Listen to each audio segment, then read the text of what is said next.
युवक का नाम केशव था, युवती का प्रेमा। दोनों एक ही कॉलेज के और एक ही क्लास के विद्यार्थी थे। केशव नए विचारों का युवक था, जात पात के बंधनों का विरोधी। प्रेमा पुराने संस्कारों की कायल थी, पुरानी मर्यादाओं और प्रथाओं में पूरा विश्वास रखने वाली। लेकिन फिर भी दोनों में गाढ़ा प्रेम हो गया था और यह बात सारे कॉलेज में मशहूर थी। केशव ब्राह्मण होकर भी वैश्य कन्या प्रेमा से विवाह करके अपना जीवन सार्थक करना चाहता था। उसे अपने माता पिता की परवाह न थी। कुल मर्यादा का विचार भी उसे स्वांग सा लगता था। उसके लिए सत्य कोई वस्तु थी तो प्रेम थी, किंतु प्रेमा के लिए माता पिता और कुल परिवार के आदेश के विरुद्ध एक कदम बढ़ाना भी असंभव था। संध्या का समय है। विक्टोरिया पार्क के एक निर्जन स्थान में दोनों आमने सामने हरियाली पर बैठे हुए हैं। सैर करने वाले एक एक करके विदा हो गए, किंतु ये दोनों अभी वहीं बैठे हुए हैं। उनमें एक ऐसा प्रसंग छिड़ा हुआ है जो किसी तरह समाप्त नहीं होता। केशव ने झुंझलाकर कहा, इसका ये अर्थ है कि तुम्हें मेरी परवाह नहीं है? प्रेमा ने उसको शांत करने की चेष्टा करने कहा, तुम मेरे साथ अन्याय कर रहे हो केशव, लेकिन मैं इस विषय को माता पिता के सामने कैसे छेड़ूं? ये मेरी समझ में नहीं आता। वे लोग पुरानी रूढ़ियों के भक्त हैं। मेरी तरफ से कोई ऐसी बात सुनकर मन में जो जो शंकाएं होंगी उनकी तुम कल्पना कर सकते हो? केशव ने उग्र भाव से पूछा, तो तुम भी उन्हीं पुरानी रूढ़ियों के गुलाम हो? प्रेमा ने अपनी बड़ी बड़ी आंखों में मृद स्नेह भरकर कहा, नहीं, मैं उनकी गुलाम नहीं हूँ, लेकिन माता पिता की इच्छा मेरे लिए और सब चीजों से अधिक मान्य है। तुम्हारा व्यक्तित्व कुछ नहीं है, ऐसा ही समझ लो। मैं तो समझता था कि ये ढकोसले मूर्खों के लिए हैं, लेकिन अब मालूम हुआ कि तुम जैसी विदुषियां भी उनकी पूजा करती हैं। जब मैं तुम्हारे लिए संसार को छोड़ने पर तैयार हूँ तो तुमसे भी यही आशा करता हूँ। प्रेमा ने मन में सोचा, मेरी अपनी देह पर क्या अधिकार है? जिन माता पिता ने अपने रक्त से मेरी सृष्टि की है और अपने स्नेह से उसे पाला है, उनकी मर्जी के खिलाफ कोई काम करने का उसे कोई हक नहीं। उसने दीनता के साथ केशव से कहा, क्या प्रेम स्त्री और पुरुष के रूप में ही रह सकता है, मैत्री के रूप में नहीं? मैं तो आत्मा का बंधन समझती हूँ। केशव ने कठोर भाव से कहा, इन दार्शनिक विचारों से तुम मुझे पागल कर दोगी प्रेमा। बस इतना ही समझ लो, मैं निराश होकर जिंदा नहीं रह सकता। मैं प्रत्यक्षवादी हूँ और कल्पनाओं के संसार में प्रत्यक्ष का आनंद उठाना मेरे लिए असंभव है। ये कहकर उसने प्रेमा का हाथ पकड़कर अपनी ओर खींचने की चेष्टा की। प्रेमा ने झटके के साथ छुड़ा लिया और बोली, नहीं केशव, मैं कह चुकी हूँ कि मैं स्वतंत्र नहीं हूँ। तुम मुझसे वह चीज ना मांगो जिस पर मेरा कोई अधिकार नहीं है। केशव को अगर प्रेमा ने कठोर शब्द कहे होते तो भी उसे इतना दुख न हुआ होता। एक क्षण तक वह मन मारे बैठा रहा, फिर उठकर निराशा भरे स्वर में बोला, जैसी तुम्हारी इच्छा। आहिस्ता आहिस्ता कदम सा उठाता हुआ वहां से चला गया। प्रेमा अब भी वहीं बैठी आंसू बहाती रही। रात को भोजन करके प्रेमा जब अपनी माँ के साथ लेटी तो उसकी आंखों में नींद न थी। केशव ने उसे एक ऐसी बात कह दी थी जो चंचल पानी में पड़ने वाली छाया की तरह उसके दिल पर छाई हुई थी। प्रति क्षण उसका रूप बदलता था। उसे वह स्थिर न कर सकती थी। माता से इस विषय में कुछ कहे तो कैसे? लज्जा मुंह बंद कर देती थी। उसने सोचा, अगर केशव के साथ मेरा विवाह न हुआ तो उस समय मेरा क्या कर्तव्य होगा? अगर केशव ने कुछ उद्दंडता कर डाली तो मेरे लिए संसार में फिर क्या रह जाएगा? लेकिन मेरा बस ही क्या है? इन भांति भांति के विचारों में एक बात जो उसके मन में निश्चित हुई वह यह थी कि केशव के सिवा वह और किसी से विवाह न करेगी। उसकी माता ने पूछा, क्या तुझे अब तक नींद न आई? मैंने तुझसे कितनी बार कहा कि थोड़ा बहुत घर का काम काज किया कर, लेकिन तुझे किताबों से फुर्सत ही नहीं। 4 दिन में तू पराये घर जाएगी। कौन जाने कैसा घर मिले। अगर कुछ अच्छा काम करने की आदत न रही तो कैसे निभा होगा? प्रेमा ने भोलेपन से कहा, मैं पराये घर जाऊंगी ही क्यों? माता ने मुस्कुराकर कहा, लड़कियों के लिए यही तो सबसे बड़ी विपत्ति है बेटी। माँ बाप की गोद में पलकर ज्यों ही सियानी हुई दूसरों की हो जाती हैं। अगर अच्छे प्राणी मिले तो जीवन आराम से कटा, नहीं रो रो कर दिन काटना पड़ा। सब कुछ भाग्य के अधीन है। अपनी बिरादरी में तो मुझे कोई घर नहीं भाता। कहीं लड़कियों का आदर नहीं, लेकिन करना तो बिरादरी में ही पड़ेगा। ना जाने ये जात पात का बंधन कब टूटेगा। प्रेमा डरते डरते बोली, कहीं कहीं तो बिरादरी के बाहर भी विवाह होने लगे हैं। उसने कहने को कह दिया, लेकिन उसका हृदय कांप रहा था कि माताजी कुछ भांप न जाएं।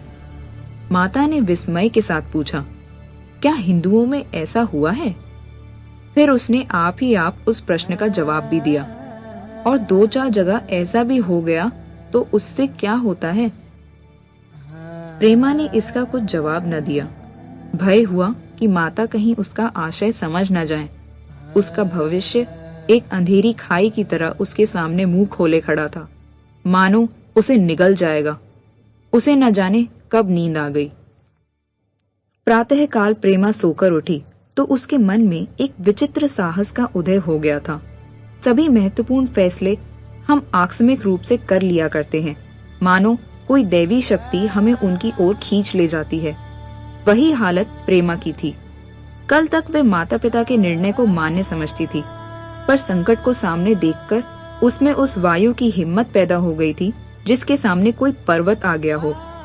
वही मंद वायु प्रबल वेग से पर्वत के मस्तक पर चढ़ जाती है और उसे कुचलती हुई दूसरी तरफ जा पहुंचती है।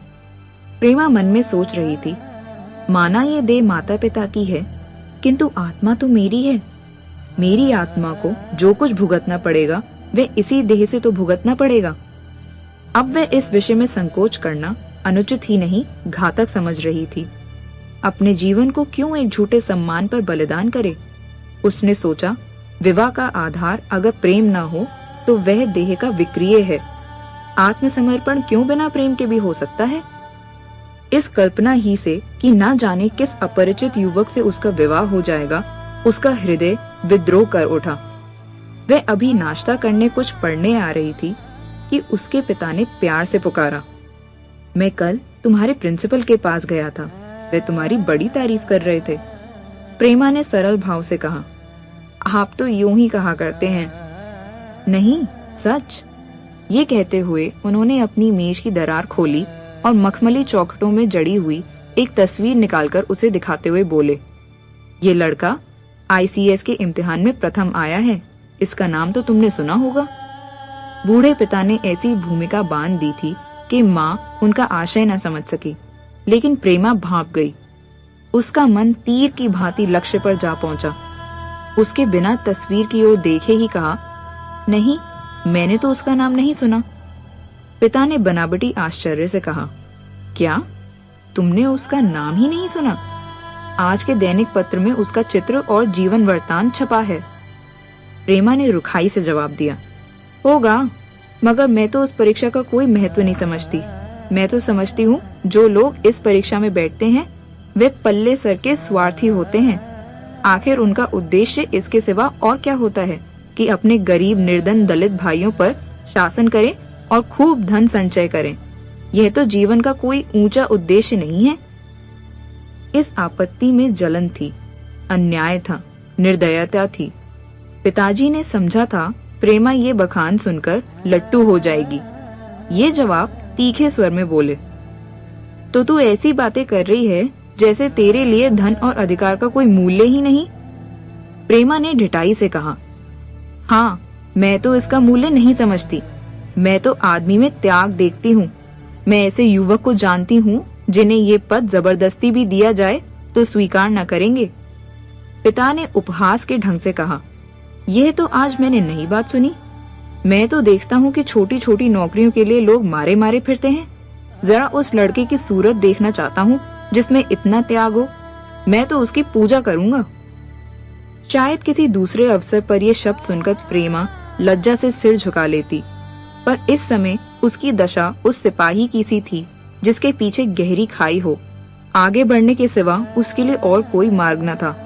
अपने आवेश को संयम से दबाती हुई, आंखों में विद्रोह भरे, वह अपने कमरे में गई और केशव के कई चित्रों में से वह चित्र चुनकर लाई जो उसकी निगाह में सबसे खराब था और पिता के सामने रख दिया। बूढ़े पिताजी ने चित्र को उपेक्षा के भाव से देखना चाहा, लेकिन पहली दृष्टि ही में उसने उन्हें आकर्षित कर लिया। ऊंचा कद था और दुर्बल होने पर भी उसका गठन स्वास्थ्य और संयम का परिचय दे रहा था। मुख पर प्रतिभा का तेज न था, पर विचारशीलता का कुछ ऐसा प्रतिबिंब था जो उसके मन में विश्वास पैदा करता था। उन्होंने उस चित्र की ओर देखते हुए पूछा, ये किसका चित्र है? प्रेमा ने संकोच से सिर झुकाकर कहा, ये मेरी ही क्लास में पढ़ते हैं। अपनी ही बिरादरी का है? प्रेमा की मुख मुद्रा धूमिल हो गई। इसी प्रश्न के उत्तर पर उसकी किस्मत का फैसला हो जाएगा। उसके मन में पछतावा हुआ कि व्यर्थ में मैंने इस चित्र को यहाँ लाया। उसमें एक क्षण के लिए जो दृढ़ता आई थी, वह इस पैने प्रश्न के सामने कातर हो उठी। दबी हुई आवाज में बोली, जी नहीं, वह ब्राह्मण है। और ये कहने के साथ ही शुद्ध होकर कमरे से निकल गई, मानो यहाँ की वायु में उसका गला घुटा जा रहा हो, और दीवार की आड़ में होकर रोने लगी। लाला जी को तो पहले ऐसा क्रोध आया कि प्रेमा को बुलाकर साफ साफ कह दें कि ये असंभव है। वह उसी गुस्से में दरवाजे तक आए, लेकिन प्रेमा को रोते देखकर नम्र हो गए। इस युवक के प्रति प्रेमा के मन में क्या भाव थे, ये उनसे छिपा न रहा। वे स्त्री शिक्षा के पूरे समर्थक थे, लेकिन इसके साथ ही कुल मर्यादा की रक्षा भी करना चाहते थे। अपनी ही जाति के सुयोग्य वर के लिए अपना सर्वस्व अर्पण कर सकते थे, लेकिन उस क्षेत्र के बाहर कुलीन से कुलीन और योग्य से योग्य वर की कल्पना भी उनके लिए असहा थी। इससे बड़ा अपमान वे सोच ही ना सकते थे। उन्होंने कठोर स्वर में कहा, आज से कॉलेज जाना बंद कर दो। अगर शिक्षा कुल मर्यादा को डुबोना ही सिखाती है तो कुशिक्षा है। प्रेमा ने कातर कंठ से कहा, परीक्षा तो समीप आ गई है। लाला जी ने दृढ़ता से कहा, आने दो, और फिर अपने कमरे में जाकर विचारों में डूब गए। 6 महीने गुजर गए। लाला जी ने घर में आकर पत्नी को एकांत में बुलाया और बोले, जहां तक मुझे मालूम हुआ है, केशव बहुत ही सुशील और प्रतिभाशाली युवक है। मैं तो समझता हूँ प्रेमा इस शोक में घुल घुलकर प्राण दे देगी। तुमने भी समझाया, मैंने भी समझाया, दूसरों ने भी समझाया, पर उस पर कोई असर ही नहीं होता। ऐसी दशा में हमारे लिए और क्या उपाय है? उनकी पत्नी ने चिंतित भाव से कहा, कर तो दोगे, लेकिन रहोगे कहाँ? न जाने कहाँ से ये कुलक्षणी मेरी कोख में आई। लाला जी ने भवें से कोड़कर तिरस्कार के साथ कहा, यह तो 1000 दफा सुन चुका, लेकिन कुल मर्यादा के नाम को कहाँ तक रोएं?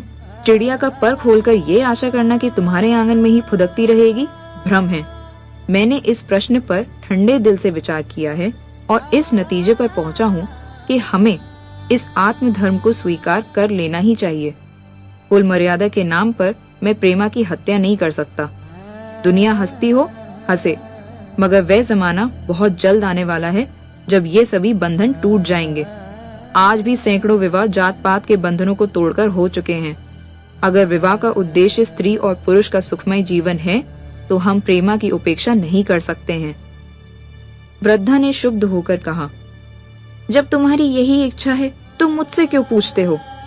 लेकिन मैं कह देती हूँ कि मैं इस विवाह के नजदीक ना आऊंगी, न कभी इस छोकरी का मुंह देखूंगी। समझ लूंगी जैसे और सब लड़के मर गए, वैसे ये भी मर गई। तो फिर आखिर तुम क्या करने को कहती हो? क्यों नहीं उस लड़के से विवाह कर देते? उसमें क्या बुराई है? वह 2 साल में सिविल सर्विस पास करके आ जाएगा। केशव के पास क्या रखा है? बहुत होगा किसी दफ्तर में क्लर्क हो जाएगा। और अगर प्रेमा प्राण हत्या कर ले तो कर ले। तुम तो उसे और शाह देते हो। जब उसे हमारी परवाह नहीं है, तो हम उसके लिए अपनी नाम को क्यों कलंकित करें? प्राण हत्या करना कोई खेल नहीं है, ये सब धमकी है। मन घोड़ा है, जब तक उसे लगाम न दो, पुट्टे पर हाथ भी न रखने देगा। जब उसके मन का ये हाल है, तो कौन कहे केशव के साथ ही जिंदगी भर निभा करेगी। जिस तरह आज उससे प्रेम है, उसी तरह कल दूसरे ही किसी और से प्यार हो जाएगा। तो क्या पत्ते पर अपना मांस पिकवाना चाहते हो? लालाजी ने स्त्री को प्रश्न सूचक दृष्टि से देखकर कहा, और अगर वे कल खुद जाकर केशव से विवाह कर ले तो तुम क्या कर लोगी? फिर तुम्हारी कितनी इज्जत रह जाएगी? वह चाहे संकोचवश या हम लोगों के लिहाज से यूं ही बैठी रहे, पर यदि जिद पर कमर बांध ले, हम तुम नहीं कर सकते। इस समस्या का ऐसा भीषण अंत भी हो सकता है, यह इस वृद्धा के ध्यान में भी न आया था। यह प्रश्न बम की गोली की तरह उसके मस्तक पर गिरा। एक क्षण तक वह अवाक बैठी रह गई, मानो इस आघात ने उसकी बुद्धि की धज्जियां उड़ा दी हों। फिर पराभूत होकर बोली, तुम्हें अनोखी ही कल्पनाएं सूझती हैं। मैंने तो आज तक कभी भी नहीं सुना कि किसी कुलीन कन्या ने अपनी इच्छा से विवाह किया है। तुमने ना सुना हो, लेकिन मैंने सुना है और देखा है, और ऐसा होना बहुत संभव है। जिस दिन ऐसा होगा उस दिन तुम मुझे जीती ना देखोगे। मैंने ये नहीं कहा कि ऐसा ही होगा, लेकिन होना संभव है। तो जब ऐसा होना है तो इससे तो यही अच्छा है कि हम ही इसका प्रबंध करें। जब नाक ही कट रही है तो तेज छुरी से क्यों न कटे? कल केशव को बुलाकर देखो क्या कहता है। केशव के पिता सरकारी पेंशनर थे, मिजाज के चिड़चिड़े और कृपण। धर्म के आडंबरों में ही उनके चित्त को शांति मिलती थी। कल्पना शक्ति का अभाव था, किसी के मनोभावों का सम्मान न कर सकते थे।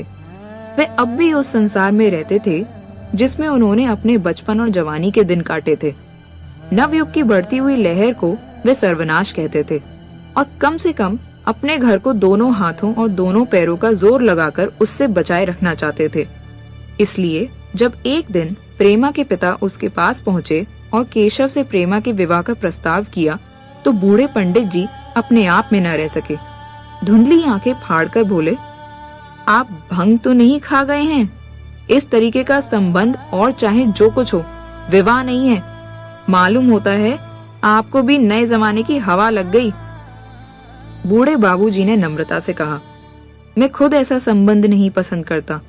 इस विषय में मेरी भी यही विचार है जो आपकी, पर बात ऐसी आ पड़ी है कि मुझे विवश होकर आपकी सेवा में आना पड़ा।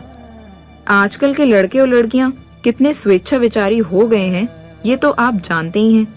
हम बूढ़े लोगों के लिए अब अपने सिद्धांतों की रक्षा करना कठिन हो गया है। मुझे भय है कि कहीं ये दोनों निराश होकर अपनी जान पर न खेल जाएं। बूढ़े पंडित जी जमीन पर पांव पटकते हुए गरज उठे, आप क्या कहते हैं साहब? आपको शर्म नहीं आती? हम ब्राह्मण हैं, और ब्राह्मणों में भी कुलीन। ब्राह्मण कितने ही पतित हो गए हों, इतने मर्यादा शून्य नहीं हुए कि बनिए बक्कालों की लड़की से विवाह करते फिरे। जिस दिन कुलीन ब्राह्मणों में लड़कियां ना रहेंगी, उस दिन ये समस्या उपस्थित हो सकती है। मैं कहता हूँ, आपको मुझसे ये बात कहने का कैसे हुआ? बूढ़े बाबूजी जितना ही दबते थे, उतना ही पंडित जी बिगड़ते थे। यहाँ तक कि लाला जी अपना अपमान ज्यादा न सह सके और अपनी तकदीर को कोसते हुए चले गए। उसी वक्त केशव कॉलेज से आया। पंडित जी ने तुरंत उसे बुलाकर कठोर कंठ से कहा, मैंने सुना है तुमने किसी बनिए की लड़की से अपना विवाह कर लिया है। ये खबर कहाँ तक सही है? केशव ने अनजान बनकर पूछा, आपसे किसने कहा? किसी ने कहा।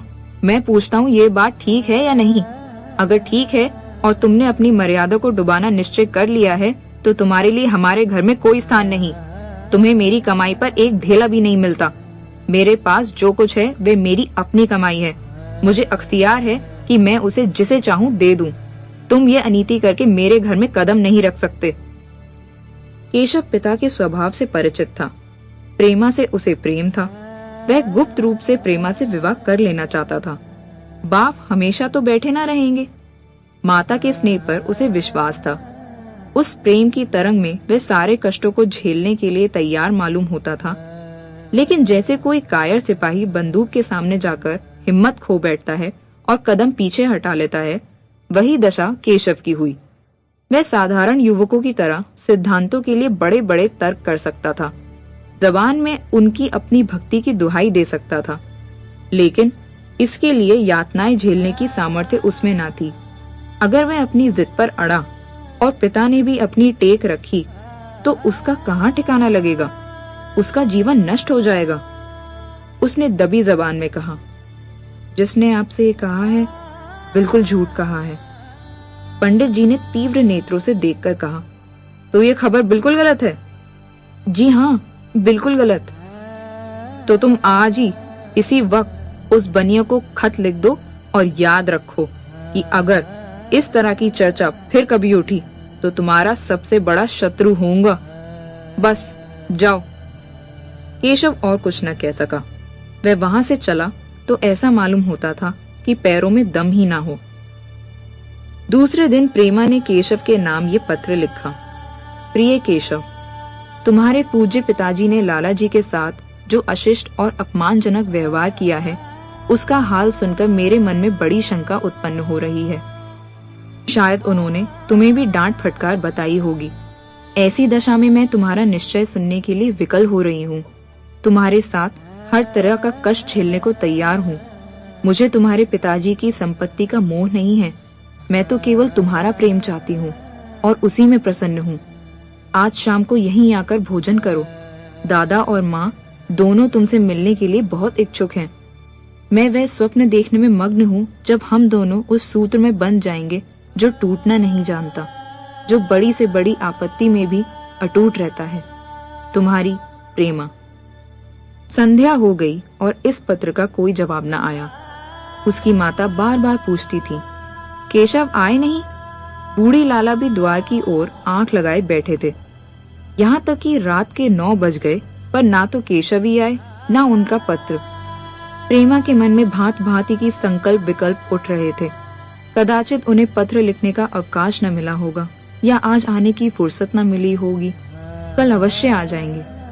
केशव ने पहले उसके पास जो प्रेम पत्र लिखे थे उन सबको उसने फिर पढ़ा। उनके एक एक शब्द में कितना अनुराग टपक रहा था, उनमें कितना कंपन था, कितनी विकलता, कितनी तीव्र आकांक्षा। फिर उसे केशव के वे वाक्य याद आए जो उसने सैकड़ों ही बार कहे थे। कितनी बार वह उसके सामने रोया था। इतने प्रमाणों के होते हुए निराशा के लिए कहाँ स्थान था, मगर फिर भी सारी रात उसका मन जैसे सूली पर टंगा रहा। प्रातःकाल केशव का जवाब आया। प्रेमा ने कांपते हुए हाथों से पत्र लेकर पढ़ा। पत्र हाथ से गिर गया। ऐसा जान पड़ा मानो उसकी देह का रक्त स्थिर हो गया हो। लिखा था, मैं बड़े संकट में हूँ कि तुम्हें क्या जवाब दूं। मैंने इधर इस समस्या पर खूब ठंडे दिल से विचार किया है और इस नतीजे पर पहुंचा हूँ कि वर्तमान दशाओं में मेरे लिए पिता की आज्ञा की उपेक्षा करना दुस्साह है। मुझे कायर न समझना, मैं स्वार्थी भी नहीं हूँ, लेकिन मेरे सामने जो बाधाएं हैं उन पर विजय पाने की शक्ति मुझ में नहीं है। पुरानी बातों को भूल जाओ। उस समय मैंने इस बाधाओं की कल्पना न की थी। प्रेमा ने एक लंबी, गहरी, जलती हुई सांस खींची और उस खत को फाड़ कर फेंक दिया। उसकी आंखों से अश्रुधार बहने लगी। जिस केशव को उसने अपने अंतःकरण से वर लिया था, वह इतना निष्ठुर हो जाएगा, इसकी उसको रत्ती भर भी आशा न थी। ऐसा मालूम पड़ा मानो अब तक वह कोई सुनहला स्वप्न देख रही थी, पर आंख खुलने पर वह सब कुछ अदृश्य हो गया। जीवन में जब आशा ही लुप्त हो गई तो अब अंधकार के सिवा और क्या रहा। अपने हृदय की सारी संपत्ति लगाकर उसने एक नाव लदवाई थी। वह नाव जलमग्न हो गई। अब दूसरी नाव कौन वहां से लदवाए? अगर वह नाव टूटी है तो उसके साथ वह भी डूब जाएगी। माता ने पूछा, क्या केशव का पत्र है? प्रेमा ने भूमि की ओर ताकते हुए कहा, हाँ, उनकी तबीयत अच्छी नहीं है। इसके सिवा वे और क्या कहे। केशव की निष्ठुरता और बेवफाई का समाचार कहकर लज्जित होने का साहस उसमें ना था। दिन भर वे घर के काम धंधों में लगी रही, मानो उसे कोई चिंता ही नहीं है। रात को उसने सबको भोजन कराया, खुद भी भोजन किया और बड़ी देर तक हारमोनियम पर गाती रही। मगर सवेरा हुआ तो उसके कमरे में उसकी लाश पड़ी हुई थी। प्रभात की सुनहरी किरणें उसके पीले मुख को जीवन की आभा प्रदान कर रही थीं।